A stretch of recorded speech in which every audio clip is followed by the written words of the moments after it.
Last one. Speaking of names, if they say to you, who should Conor come back against? Who do you say? Who's your pick?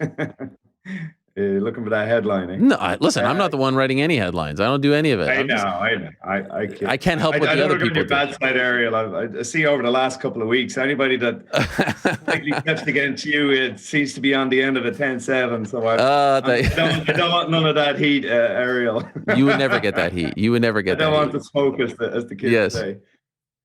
Who against,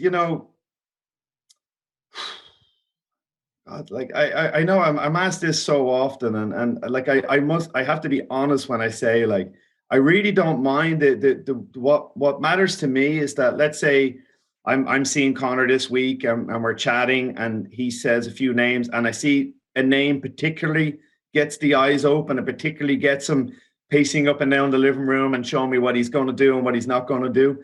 That would be absolutely the most important thing for me, is that it's a name that's going to excite him, because, as for Conor, for training for this next fight, he's definitely got to find something that's massively, I hate this word, motivating to him, that's going to get him, out of the silk pants and into the sweaty gym. And what's it going to be? A couple million more? Is that really going to motivate him? I don't think so.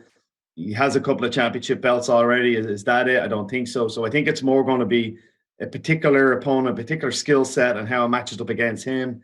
You've got the great Nate Diaz is obviously in there. Justin Gaethje, I think, would be a very interesting matchup. Someone he hasn't fought before.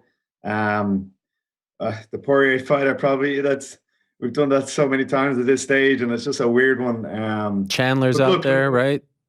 Michael Chandler, yeah. a great fighter, great athlete. They're all brilliant. They're all going to bring something different to the contest. What I would be looking for is the one name that gets Conor moving, gets him off his stool, gets him moving around, and gets him excited. Some of the names I've heard him mention before, he's like, yeah, I'd fight him, but if I see that level of lack of interest, well, then I'd be nervous that may not get him through like 12 weeks of being in a very tough environment. Whereas if it's a name that does exciting, well, then training is fun and training is easy.